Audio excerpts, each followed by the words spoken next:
What's going on, guys, and welcome back to another episode of the Heroes Veritas podcast. I'm your host, Tim Bass, and if you're just joining us, our mission here is to develop a community of strong, capable, and moral men to make a change in the world for the better. We give you the tactics and the skills to be better men. Today, I got to sit down and have a conversation with the founder and activist, lobbyist, active speaker of hunting from the Blood Origins organization. Robbie Kroeger puts into perspective the importance of hunting within our community, within the world, as well as within nature.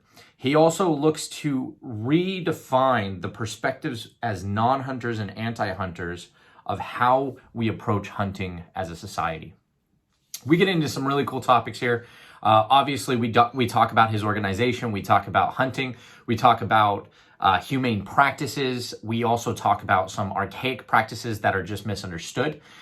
We also get into some good conversations around what benefits men in the hunting space, what you can take away from it, as well as some of the benefits as men that we can find in the tradition of hunting.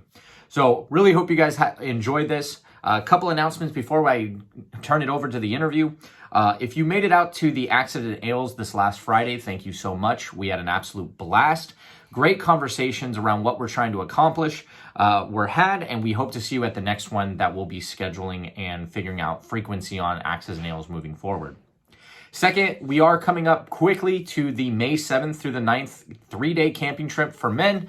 If you have any interest, any questions, any concerns, please reach out to me. I would love to see you there. We're going to have an absolute blast. We're going to hike, do some skill development, and then we're going to cap it off with a Warrior's Feast and really just enjoy the event in total. I have some surprises that I am having a hard time biting my tongue because I am so excited to share that stuff with you guys, but you're going to have to go there to find out what that's going to be.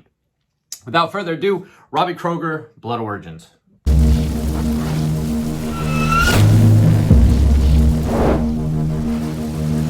Robbie Kroeger, thanks for coming on the podcast there, guy.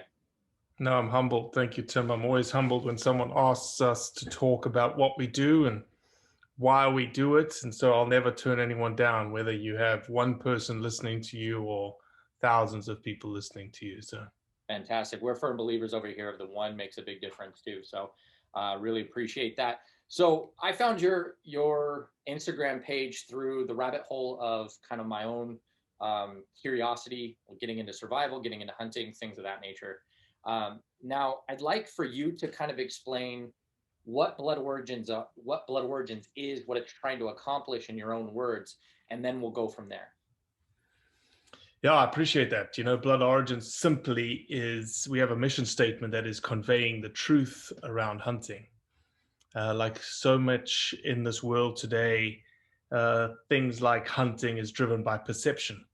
And perception is unfortunately 9/10 of reality. And so the whole point of what Blood Origins does on a daily basis is essentially a positive PR campaign for hunting. Every day we push content out into the space, into this digital space that we live in constantly, to shape and change perceptions around who a hunter is and what hunting does for people, for wildlife, for communities all around the world. We have a pretty big global fingerprint. We tackle issues from New Zealand to Australia. Tomorrow I've got a podcast dropping about India. There's no hunting in India, but there's a massive human-wildlife conflict occurring in India right now. Why are we even interested in that? Well, if there was a sustainable use model for that resource, for the wildlife, there may not be as much human-wildlife conflict occurring. So really, at the end of the day, our project is geared for the non-hunting audience. It's not geared for hunters, though hunters get stuff out of it. Hunters get rhetoric out of it. They get narrative out of it. They get, I feel like we have a very unique way that we approach things, a unique way about how we speak about things. We don't beat our chests and jump on a pedestal and look down on people. We're just almost like, hey, we understand. When you call me an MFer, I understand. Okay, so let's understand. Let's dig a little bit to why you have this perception of that I'm this real evil person. Oh, you eat meat. Huh. I eat meat too. I just happen to kill my meat.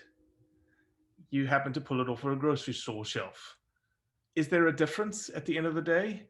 And so it's just talking through very simple concepts with people. For instance, I'll give you another idea. This is a very good example of what blood origins is. I had a lawyer call me out of Los Angeles today. The lawyer is, I would almost call him an anti-hunter. Okay. He was quoting the Humane Society, on the whole wolf hunt that just happened in Wisconsin, and we talked through things. And he's like, man, I just can't believe how inhumane, the way that they went after these wolves. They used dogs and they used trapping and they used, snares. And I was like, all right, hold on, time out.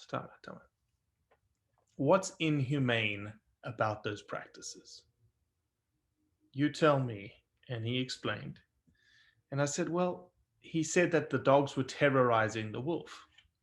I said, Mark, a wolf is an alpha predator. A wolf doesn't care about dogs. Yeah, it's going to get bothered by them. And when it gets to a point where it's bothered enough, it's going to turn and it's going to try and kill those dogs. And there's probably dogs that got killed in the Wisconsin wolf season. No doubt in my mind. But the wolf is bayed. The hunters can then approach the wolf and they can dispatch it as quickly and as humanely as possible. Traps. How do you think most of the wildlife in this country was repopulated and repatriated? Through trapping. Trapping is a very humane way of capturing live animals. You have triple swivels. You don't have the teeth anymore. But that's what he thought, right? He was like, this trap is going to break a leg. No, that's why you have swivels. So I said it all to say, I know that was a very long answer to a very simple question. We simply are trying to change perceptions around who hunters are and what hunting is to the non-hunting audience, specifically because, like you as a non-hunter, you keep my lifestyle in place for me through your right to vote. And so I need to make sure that your perception of me is the right one.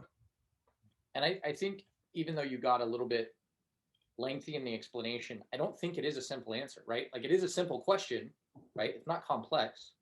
You have your purpose, which is managing and in some aspects cultivating the proper perception of the hunting organization and the hunting community, right? But it is a very complex system of doing so. I mean, that anecdote of you speaking with the lawyer, again, we have this almost archaic concept of what a trap is, with teeth that come in and break bones and do damage to this creature. And that in itself shows how much the necessity of perception realignment is needed, because when you hear words, they're not necessarily reality. Like you said, they're 9/10 reality, your perception, but that 1/10 of like, all you had to say was like, it was very humane because it had a swivel. It wasn't teeth breaking bone. It literally was a humane way of trapping. And I liked, I mentioned before we started the recording, like I'm a non-hunter. Like I have hunted in the past, but I am a proponent of hunting. I understand the ecological impacts of predator prey mechanisms, and when unchecked, they have long-standing implications to that environment and to that wildlife Right. population. And so Right. I understand just from my own personal experience how the hunting community plays a role in that. You mentioned India. I saw your post earlier about India, and it was a picture of a tiger sitting not 200 yards from a rural, not even a rural, an urban domicile. This is a 350 pound tiger with apex predator 200 yards from children playing or people just trying to live their lives. If you do not have the understanding of wildlife conflict, right, then we as a society, we allow our empathy to overrun our logic sometimes. We empathize with this apex predator and say, oh, but the tiger, it's just living. It's our fault. We're encroaching upon its environment. Yes, but if we don't do something to maintain those numbers, then those numbers get larger. Therefore, their hunting grounds get bigger and more distant. And that is where encroachment happens, right? Right. So you Right. mentioned Absolutely. as a non-hunter, I control your ability to do what you need to do through my voting rights. And that's a very critical point that I feel you make, and why I love what you're trying to do in your organization and especially your social media presence, because you're very deliberate and intentional with how your message comes across. We talked about it as meeting people where they are, right? Like you said, you don't beat your chest, you don't try and get on your soapbox and say hunting is a right and this is why. Okay, why do you not like me? Where's our common ground? And how do we facilitate that relationship in a better way? And I think what you're doing that's very unique from what I've seen, is facilitating that relationship rather than just saying it's us versus them. It's the hunter versus the anti-hunter, the hunter versus the non-hunter. We have a right to be here just like everybody else. But instead, you're saying, yeah, I believe we have a right to be here and we have a purpose, but you also have to understand why. Because to go back in full circle to your point with the lawyer, there's a very wrong, for lack of a better word, perception around hunting and the practices of hunting. So I really believe in what you're doing, and I'm glad that you brought that long explanation of what Blood Origins does and what its purpose is, because I think that's what our audience needs to see, right? Well, And you're right. I appreciate what you're saying. It's almost like we have to, right? There's a reason why. Here's something to think about. There's a reason why the hunting industry is in the place that it is today. Because we've never thought about what if. We've never thought, what if we lose it? We're never going to lose it. This is the right of ours. We're never going to lose hunting. I'm not going to change. Why should I change? This is how I do things. This is what we do. If you don't like what I do, don't follow me. Don't look at me. Don't engage in me. Those kind of questions don't work anymore. Social media is this ever uber, it's this omnipresent thing. People have public accounts. When someone says, I comment on people's posts all the time. Hey, does this post help or hurt hunting? And it's someone doing stupid rubbish, right? Tied to hunting. And they're like, well, if you don't like it, don't follow us. And I was like, I don't, but I saw the post. yeah, So what do you think the antis are doing? They're going to see your post and run with it. You're not thinking. The way to save hunting is just to think. I love that. And 100%. And again, it's decoupling your ego from the Oh, for concept. sure. Yeah, and that's the beauty about Blood Origins, is that it's not about me, right? This project isn't about Robbie Kroeger. Yes, I happen to be the mouthpiece. Yes, I happen to be the person who puts his shoulder behind the stone every day. But it's not about me. It's about us. It's about our community. Right. And that's where I think the integrity of the message shines through, and people can see it and they can hear it and they can, resonate with it. And I can 100% co-sign on that, because I'm a non-hunter. I very much resonate with the message, with the concept, with Blood Origins as a non-single entity but a concept, right? Kind of like Batman, right? You can't kill the idea. Like Robbie Kroeger could have, skeletons in the closet or whatever, but the concept is strong and the concept makes sense. And by decoupling your ego from the concept, it gives you that freedom that much other organizations and many other attempts to shift that perspective lose by putting their ego into it, because they're defending, for lack of a better term, they're defending Robbie Kroeger. They're not defending the concept. They're not defending the rights of the community. They're not defending the ideal. They're defending their own personal traumas, their own personal pasts, whatever their triggers are, whatever the things that they're attaching to it. And so by you detaching that ego from it, you're able to come in there and say, listen, I don't like what you're doing. And I'm a big proponent on freedom. Like I believe people should be free to do what they need to do and not be, chastised or whatever. I'm going through something similar myself, where I'm very vocal with my position on different things, and it's causing me personal strife at my day job and things like that. But what I say doesn't have an impact, or the way that I do things doesn't have an impact to somebody else in a negative way. right? What you're saying is, I see something that is not about you. You're doing something that's affecting all of us. And what you're doing is going to negatively impact our tribe, which our perimeter, our tribe for you is the hunting community. Right. So if you're doing something that is negatively shifting the perception, the concept, or the community in a way that is going to limit us to be able to do what we like to do, what we want to do, and what we believe is right, then yeah, I'm going to come in there and say, listen, you're messing up, dude. Like I need to hold you accountable, because if I don't hold you accountable, this community will be the ones that take the fall for what you're doing. Sure. And I think Absolutely. that's incredibly noble of you and your organization. To It's so understand funny you say that. It's the lawyer said the same thing. And and I told him this, and I'll tell you the same thing. It's so easy to say, specifically in a community that is a minority community. And it's almost like you don't point fingers, you don't call each other out because you're such a small tribe already. You're ostracizing, you're making yourself smaller by ostracizing someone. Um, so it's a very fine line to tread, right? And it's a very fine line to walk on and balance on. So we try to make it more impersonal. So when, like that post that I talked about, I didn't call the person out for the action. All I did was lay the question out there. Does this help or hurt hunting? Yeah.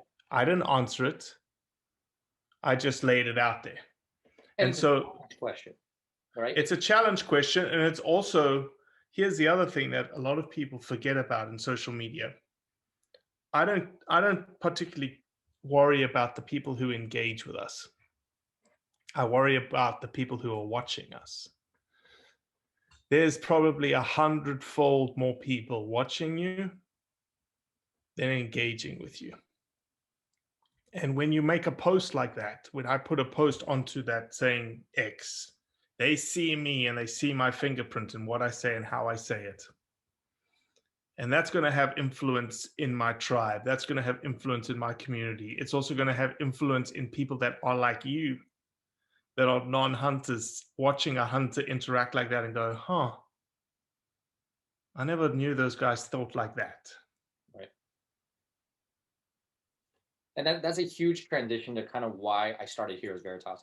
I sit on this kind of concept and this platform with Heroes Veritas of set your perimeter, right? Understand who is in your tribe, who's in your circle, what's in your tribe. And I started that concept from a Jack Donovan book, but I built it out in the realm of Heroes Veritas because I got lost in the noise of the universal morality of worrying about things that don't impact me directly, but I kept trying to champion them.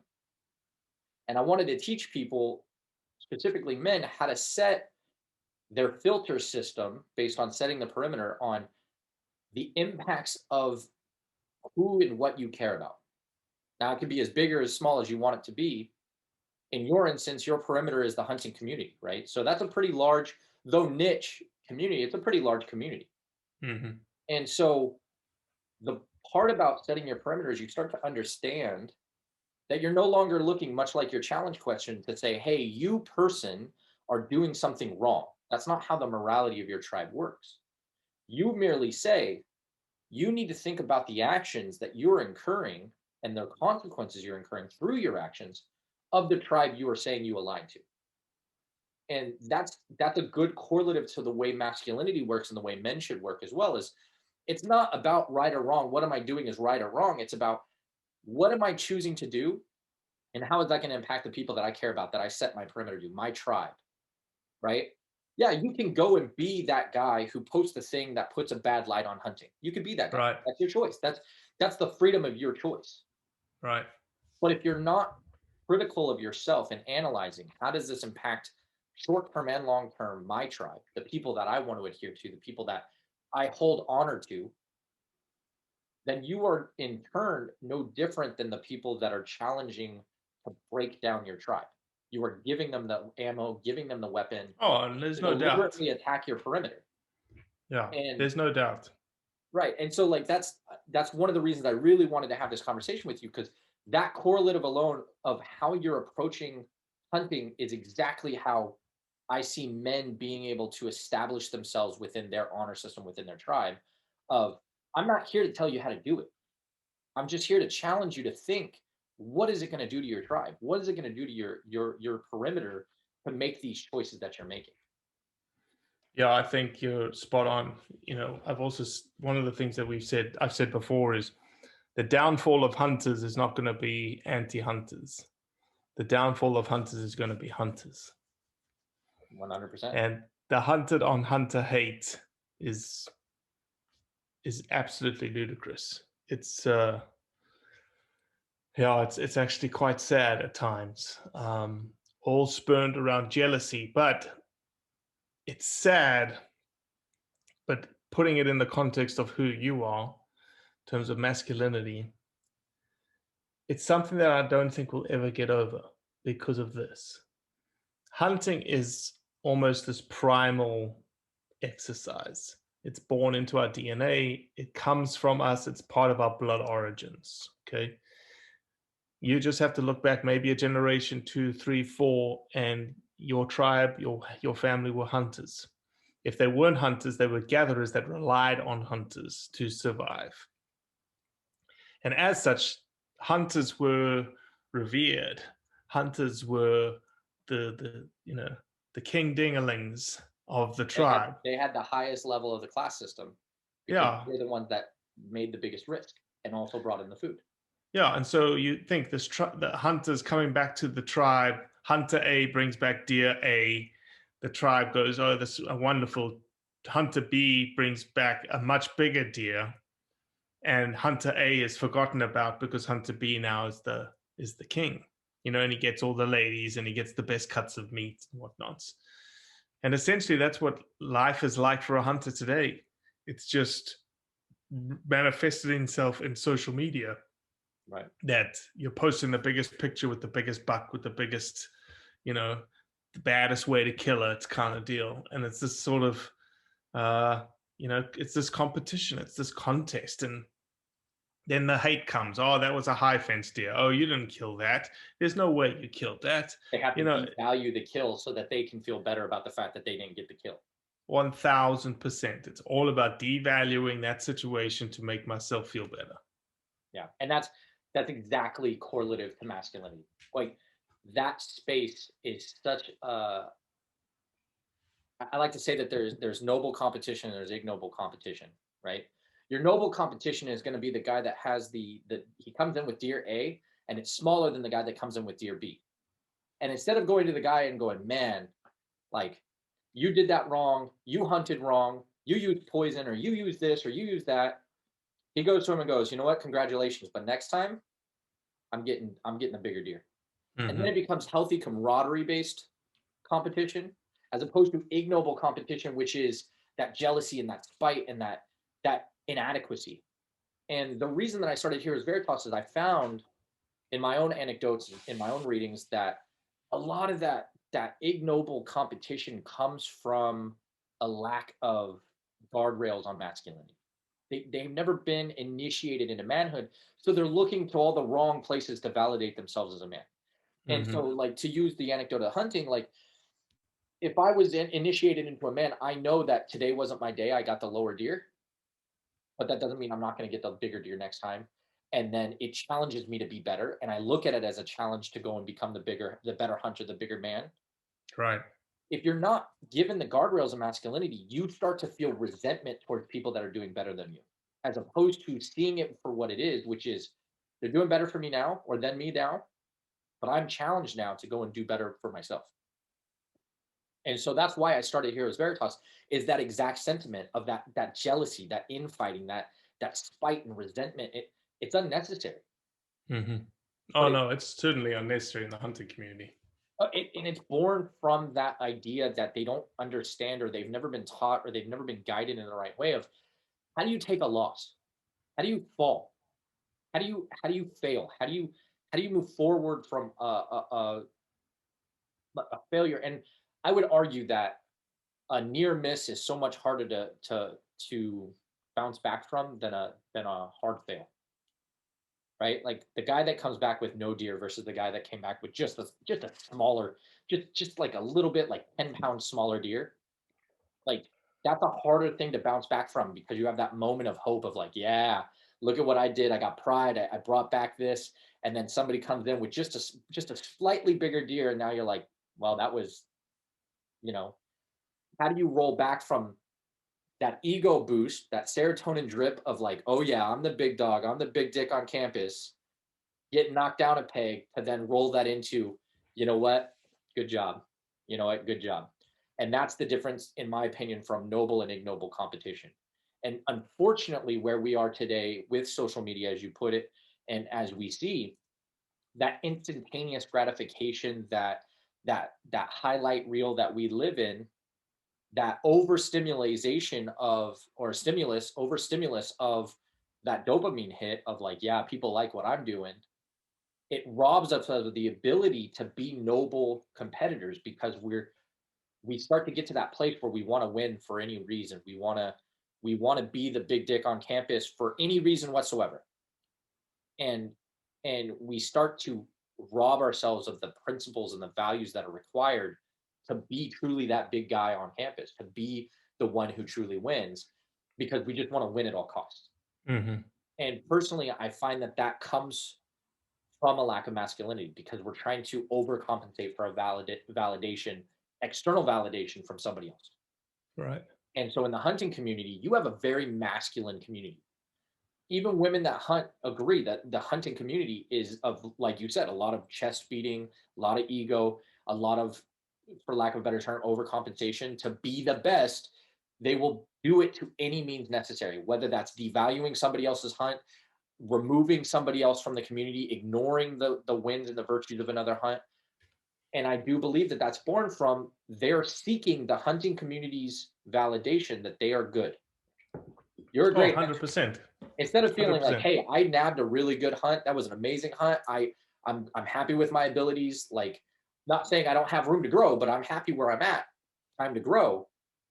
They leverage the hunting community to come back and be like, you're a real man, you did it, you got the biggest thing on the planet. And when that doesn't happen, they don't know what to do, they crush, they collapse in.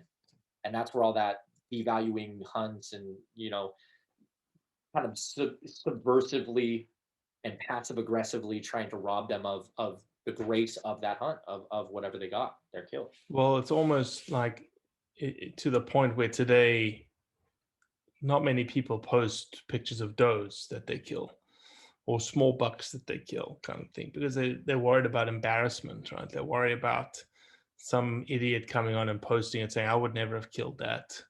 And instead of celebrating what it was, celebrating that it's maybe his first kill or her first kill, or that's what they wanted to take. That's their meat for the freezer for the year.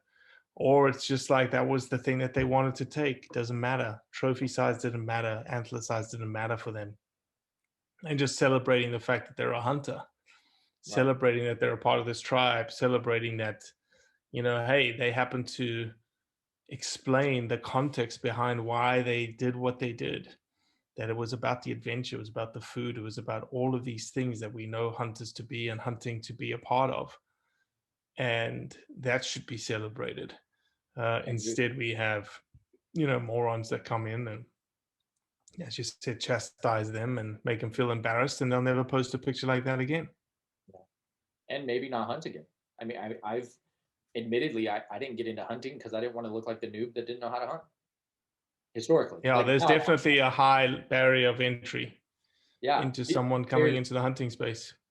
and we do that a lot in a lot of the masculine spaces, right? I mean, not just hunting, but in, range shooting, 3-gun competitions, tactical, paramilitary stuff. You get into medical survival stuff. Like the level of expectation for entry for all of those very masculine levels, um, it bars people from joining, right? And it's not.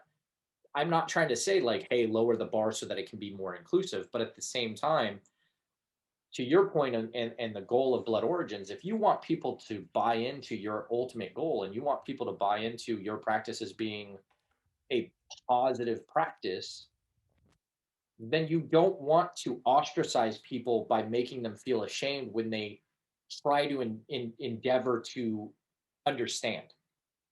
Right.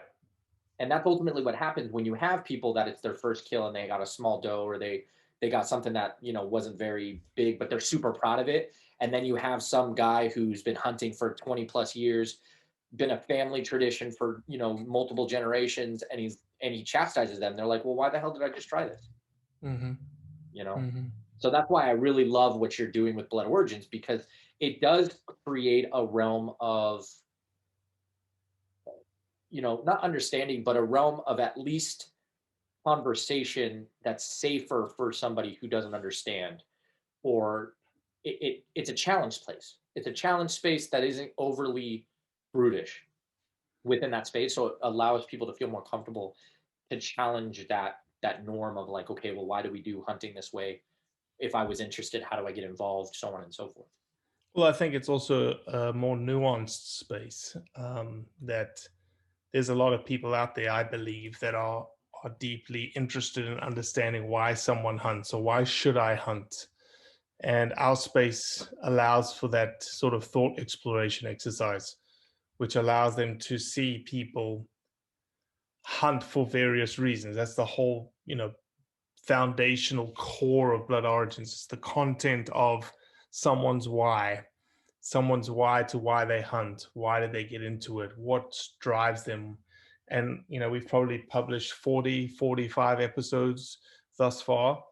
And you'll struggle to find a single one of them in which someone says, I do it because I like to kill shit. Yeah. It's all tied to something else. Yeah, and I think that's Um, a big misnomer, is the hunting community is just bloodthirsty.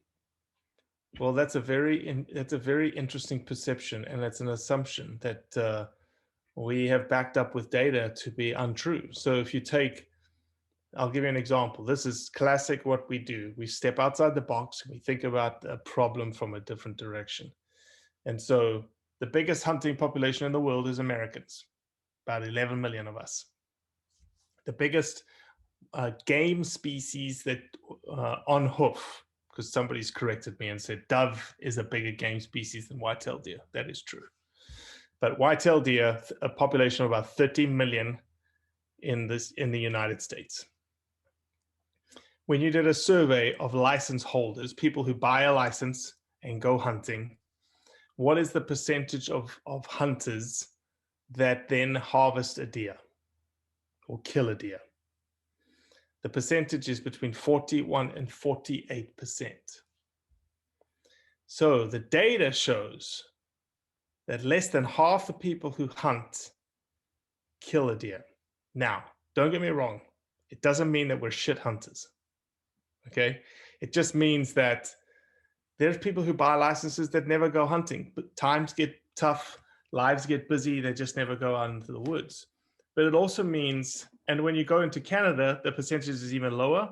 And then for someone to kill 2 deer is less than 1% of the population. So with those numbers, it can't be all about killing. Because if it was, you'd just go down to the local abattoir and volunteer and kill all the stuff you want.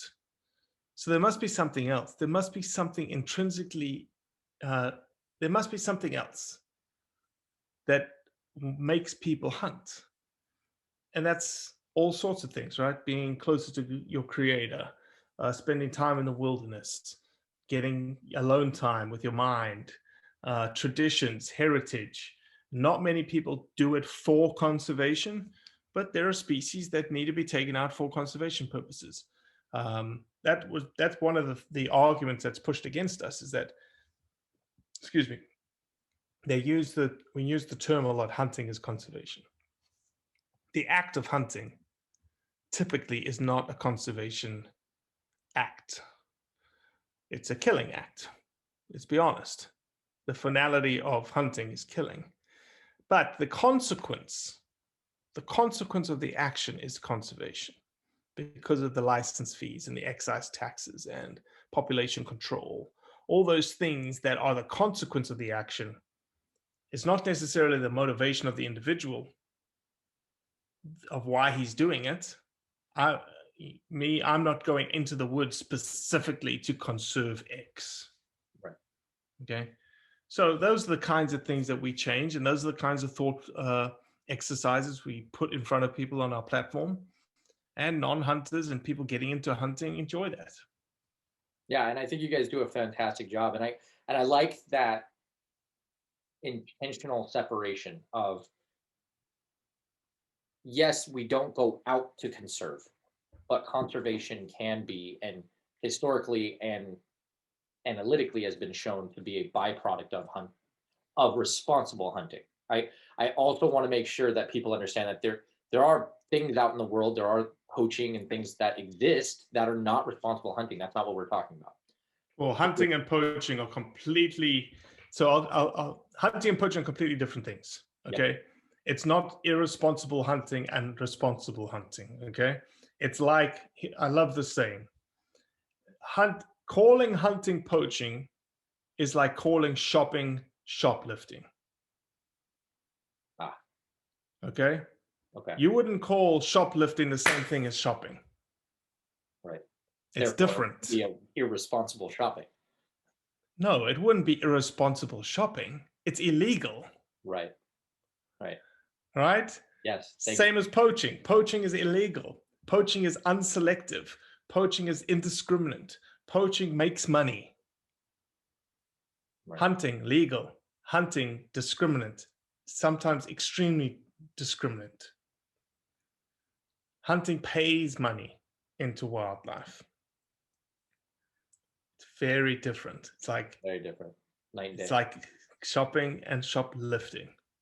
No, I love that connection piece, because I agree 100%. That's how I understood it, but that way of stating it is very helpful, especially But a for, lot of people confuse the two, right? That's why I purposely jumped on news, because a lot of people confuse hunting and poaching. They put them together. right. It's like whoa, whoa, whoa, whoa, whoa.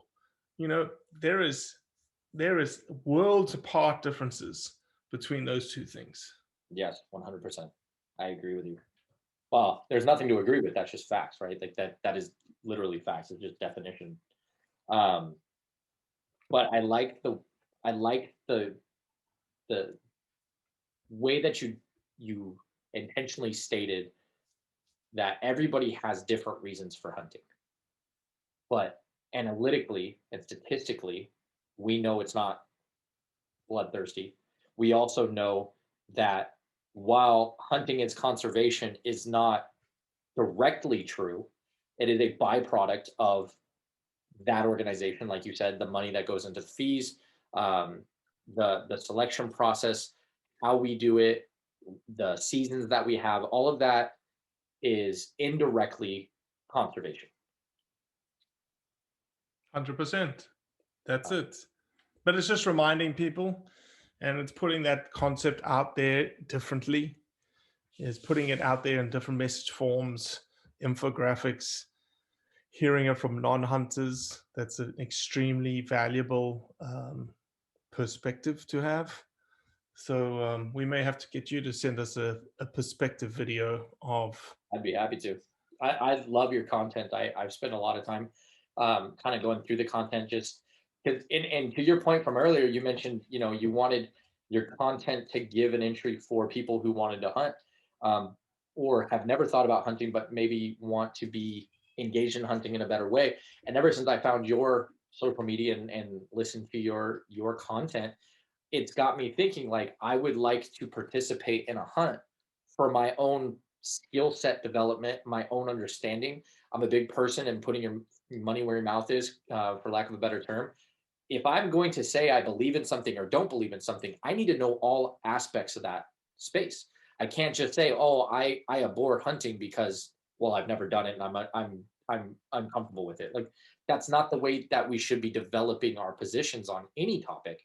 And so listening to your content, it's made me more open to, I would like to explore hunting, for my own personal understanding.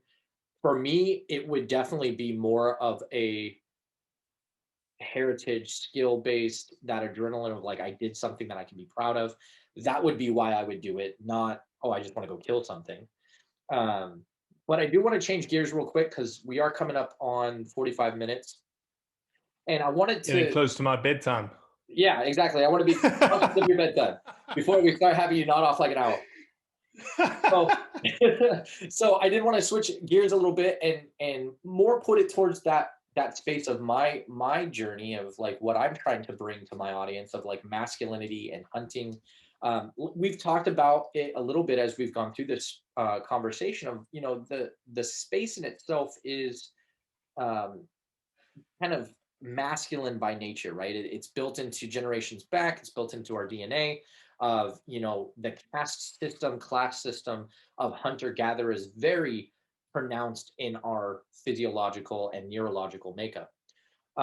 So, with that being said, with your perspective, um, what are 1 to 3 things that you feel would be really important for men to understand about hunting, whether they're already in the hunting community or thinking about getting in the hunting community or completely opposite direction, they're not into hunting. What do you think men could get from either a skill set or a virtue from hunting? The two that come to mind, I'm only going to pick two because I could obviously do a lot more. Number one is patience. I have zero patience.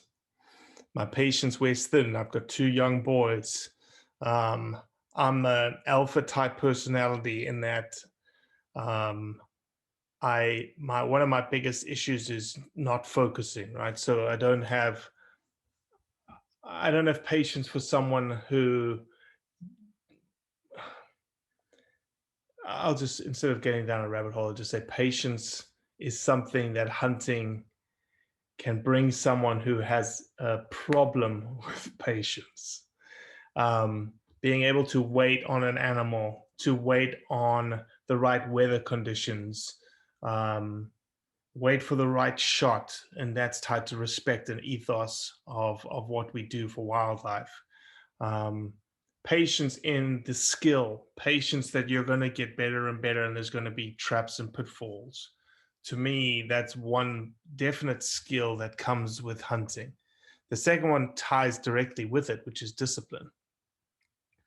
Being disciplined in your execution of your weapon of choice, whether it be a rifle or a bow, and being able to strive towards perfection because you'll never get perfect, but you'll always be disciplined in terms of getting better and better and better. Discipline in terms of your physical and mental integrity. Some of these hunts, for the most part, in the southeast, if you're deer hunting, you don't need physical and mental integrity. Only when it's super cold and you have to sit in the tree stand, you can't move a muscle, then obviously you have to do a little bit of mind over matter kind of stuff. But when you start getting into the big mountain hunts, overseas hunts, when things aren't going your way and the cards are stacked against you and this is not going to turn out, and you spent a lot of money and you spent a lot of time away from family and away from work, the discipline factor of staying in the moment physically, mentally, those are indelible characteristics, including patience, that can only serve you well in all other facets of your life when it comes to being a man. No, I love both of those. Those align so heavily with our ethos at Heroes Veritas, especially discipline and striving for that ideal. One of the four foundational virtues of being a man is mastery, and in mastery comes that discipline, and comes that patience of your craft and being able to, align yourself to becoming ideally the most perfect, not perfect, because perfection will never be achieved, but that driving factor to get as close to perfect as you can, and forever chasing that new growth, that new direction, that new implementation of whatever skill set you're developing. And then, like, do you feel that hunting would give men a sense of fulfillment or belonging with the community? That's one of the areas I see men generally having a hard time with in today's world is fulfillment. We're expected to do X by one person and then another. I kind of see, this is my personal opinion, so I want your opinion once I share it, but I kind of see hunting as something that could give men that adventurous fulfillment. And again, with your patience and discipline among a plethora of other skill sets and virtues that I believe would be developed, I feel like it does give an opportunity for men to really feel fulfilled and really feel proud of what they've accomplished in that hunting space. What do you think about that? Well, I think all men strive for the next thing.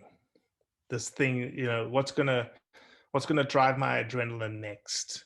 What's something that I can challenge myself? And it may be I need to learn how to surf, or I want to learn how to parasail or paraglide, or I'm going to, tackle 10, 14,000 footers in the West. It's always something, right? See, the beauty about hunting is that as you become more proficient in what you do, that level just goes up and up and up and up. And so the fulfillment of things, I'm going to kill a doe, you do it. Next, I'm going to kill a buck, you do it. Next, I'm going to go out of state and kill a buck, you do it.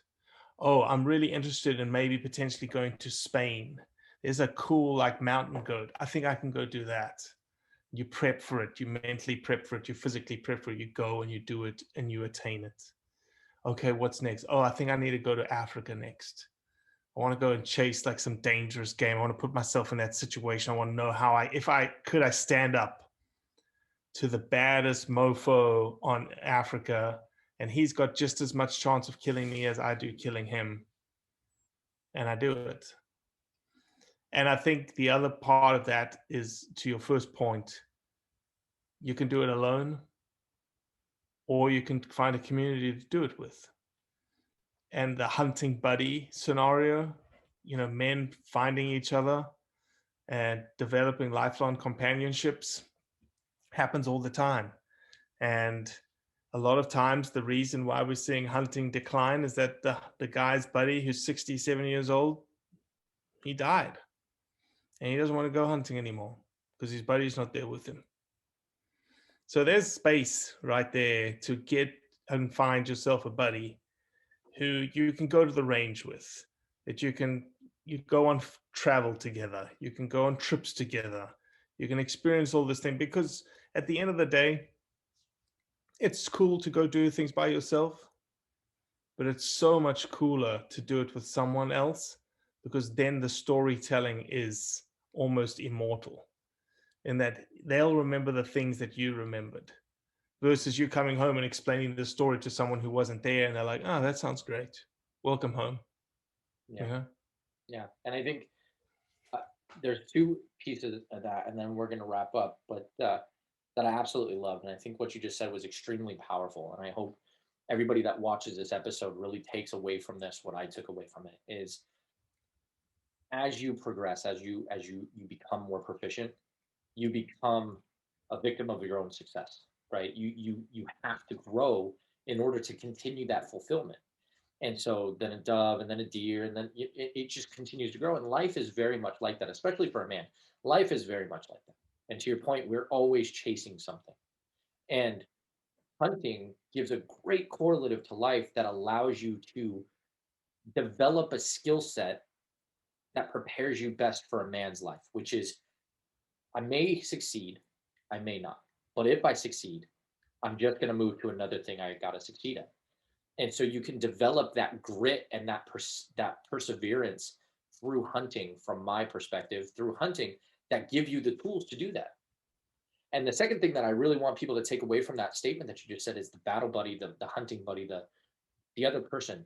Iron sharpens iron and men sharpen men. It's the way it's always been, and nothing will ever convince me otherwise.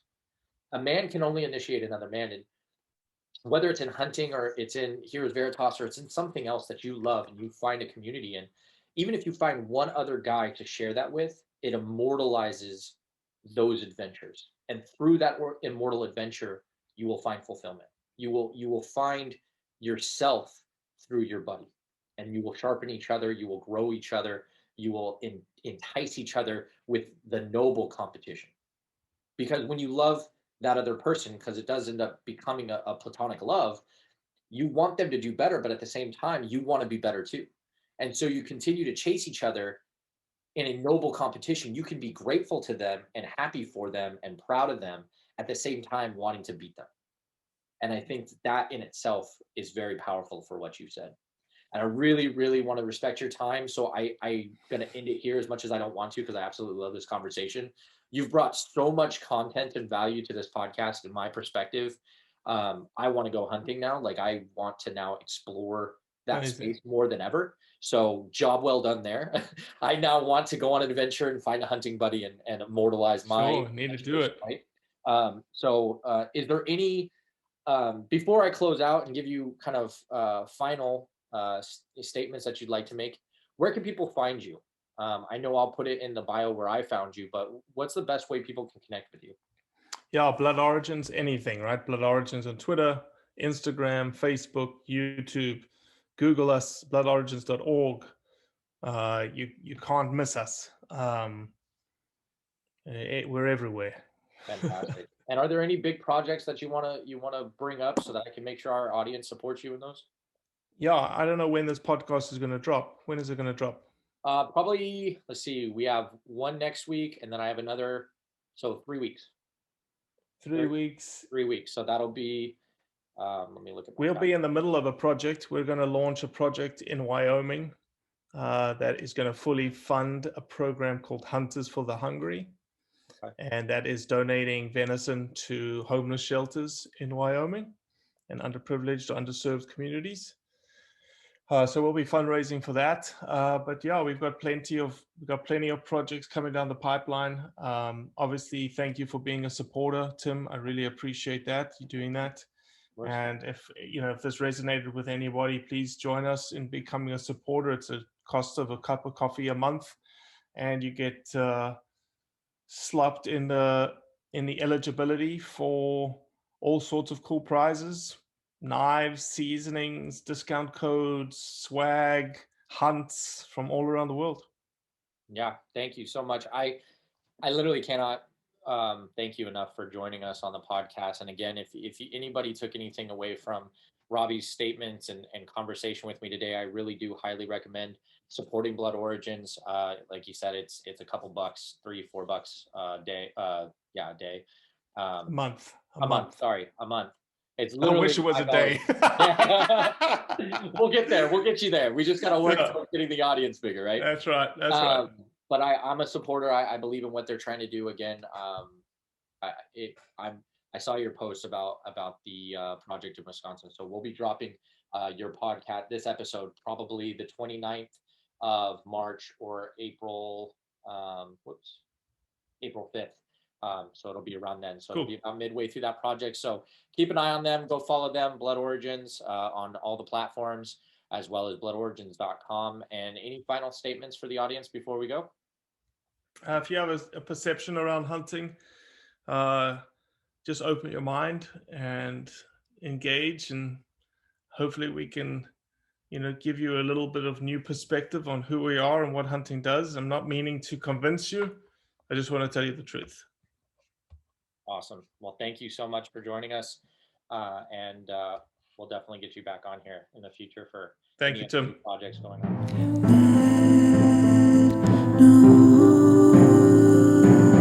Let your spirit